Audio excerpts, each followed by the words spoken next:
ये यहाँ पे आकर बस जाएंगे, क्योंकि यहाँ पे एक खाली जगह है।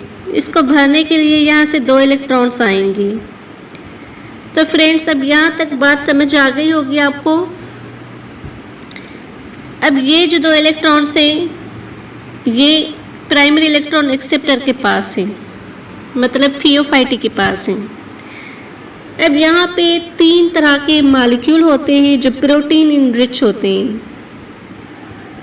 3 प्रोटीन मॉलिक्यूल मौजूद हैं, जिसका नाम है, जो फर्स्ट है उसका नाम है प्लास्टोक्विनिन, जो सेकंड है उसका नाम है साइटोक्रोम, और जो थर्ड है उसका नाम है प्लास्टोसायनिन। तो फ्रेंड्स, जब इलेक्ट्रॉन्स हायर लेवल से लोअर लेवल एनर्जी पे आते हैं तो यहाँ पे इलेक्ट्रॉन्स एनर्जी लॉस करते हैं, क्योंकि आपने सभी ने ये पढ़ा होगा कि जब हायर से लोअर तक आते हैं तो वहाँ से एनर्जी लॉस होती है। तो electrons higher to lower energy level में आएंगे तो यहाँ से ये 2 इलेक्ट्रॉन्स अपनी एनर्जी लॉस करेंगे। तो यहाँ पे पहले एटीपी था। जब इन्होंने एनर्जी लॉस की तो ये एनर्जी खर्च हो गई, एटीपी से एटीपी बन गई। यहाँ पे एक फॉस्फेट ग्रुप अटैच हो गया है, तो यहाँ पे एटीपी की फॉर्मेशन हो रही है। और फ्रेंड्स, जब इलेक्ट्रॉन ट्रांसपोर्ट होते हैं एक जगह से दूसरी जगह में तो उसको इलेक्ट्रॉन ट्रांसपोर्ट चेन कहा जाता है। आई होप कि आपको इतना समझ आ गया होगा। तो फ्रेंड्स, आइए अब देखते हैं फोटो सिस्टम 1। फ्रेंड्स, यहाँ पे भी जब लाइट पड़ती है फोटो सिस्टम 1 के ऊपर तो यहाँ पे भी 2 इलेक्ट्रॉन्स एक्साइटेड हो जाते हैं और वो एक्साइटेड लेवल में चले जाते हैं। तो फ्रेंड्स, यहाँ पे भी खाली जगह बच गई, स्पेस हो गई, क्योंकि यहाँ से भी 2 इलेक्ट्रॉन्स एक्साइटेड होकर एक्साइटेड लेवल में चले गए हैं। तो फ्रेंड्स, अब इस खाली जगह को भरने के लिए ये वाले जो 2 इलेक्ट्रॉन्स हैं जो प्रोटीन मॉलिक्यूल के अंदर हैं, अब यही 2 इलेक्ट्रॉन्स आकर फोटो सिस्टम 1 में जो खाली जगह है वहीं पे रहेंगी।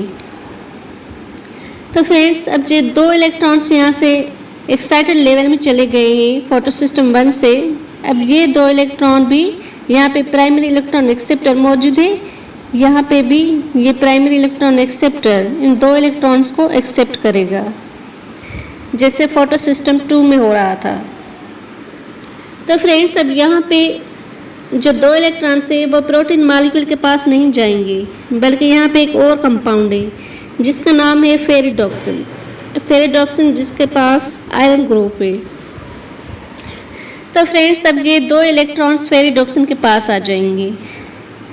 और फ्रेंड्स, यहाँ पे NADP मौजूद है और उसके साथ साथ यहाँ पे हाइड्रोजन आयन भी मौजूद है। तो फ्रेंड्स, ये NADP क्या है, एक ऑक्सीडाइजिंग फॉर्म में है, इसके पास कोई एनर्जी नहीं है, ये बिल्कुल पुअर है। तो फ्रेंड्स, यहाँ पे NADPH सिंथेज एंजाइम भी मौजूद है। तो फ्रेंड्स, NADPH सिंथेज एंजाइम के ज़रिए ये 2 इलेक्ट्रॉन्स और हाइड्रोजन आयन NADP के पास चले जाएंगे। किसके ज़रिए? NADPH सिंथेज एंजाइम के ज़रिए। तो ये NADP क्या हो जाएगा, रिड्यूसिंग फॉर्म में आ जाएगा और ये NADP से NADPH हो जाएगा। मतलब कि यहाँ पे भी NADPH की फॉर्मेशन हो रही है। तो फ्रेंड्स, यहाँ तक आपको बात समझ आ गई होगी कि फोटो सिस्टम 2 और फोटो सिस्टम 1 में फॉर्मेशन हो रही है ATP और NADPH की। लाइट रिएक्शन का मेन पर्पज़ यही है कि यहाँ पे फॉर्मेशन होती है ATP और NADPH। यहाँ पे ATP बन रही है और यहाँ पे NADPH बन रही है। तो फ्रेंड्स, अब आइए बात आती है फोटोफॉस्फोराइलेशन की। फोटोफॉस्फोराइलेशन भी इसी में आ जाती है। फोटोफॉस्फोराइलेशन की डेफिनेशन यही है कि the formation of ATP in the presence of sunlight is called photophosphorilation। Friends, photophosphorylation 2 तरह के होते हैं, एक साइक्लिक होता है और एक नॉन साइक्लिक होता है। तो फ्रेंड्स, ये जो हमने फोटो सिस्टम 2 से फोटो सिस्टम 1 तक का किया, यहाँ से ये नॉन साइक्लिक है, इसको हम नॉन साइक्लिक कहते हैं। तो फ्रेंड्स हम कह सकते हैं कि नॉन साइक्लिक में फोटो सिस्टम 1 और फोटो सिस्टम 2 होता है, और फोटो सिस्टम 2 होता है जो कि नॉन साइक्लिक है। और जो साइक्लिक होता है उसमें सिर्फ फोटो सिस्टम 1 होता है। फोटो सिस्टम 1 अब कैसे होता है, ये तो नॉन साइक्लिक हमने पढ़ लिया। अब साइक्लिक कैसे पढ़ेंगे, अब देखिए फ्रेंड्स, कुछ इलेक्ट्रॉन्स ऐसे होते हैं जिनको शॉर्टकट में अपनी एनर्जी चाहिए होती है। तो जब यहाँ से इलेक्ट्रॉन एक्साइटेड लेवल में चले जाते हैं, फिर प्राइमरी इलेक्ट्रॉन एक्सेप्टर में आते हैं, तो फिर वो वापस पेरिडॉक्सिल में नहीं जाते, बल्कि वो यहाँ पे आते हैं, प्रोटीन मॉलिक्यूल के पास आ जाते हैं, और यहाँ से ये वापस फोटो सिस्टम 1 के अंदर आते हैं। तो यहाँ पे ये एक साइकिल बन जाती है, रिपीटेड होता है ये प्रोसेस। तो जब भी कोई प्रोसेस रिपीटेड हो तो उसको साइकिल का नाम दिया जाता है।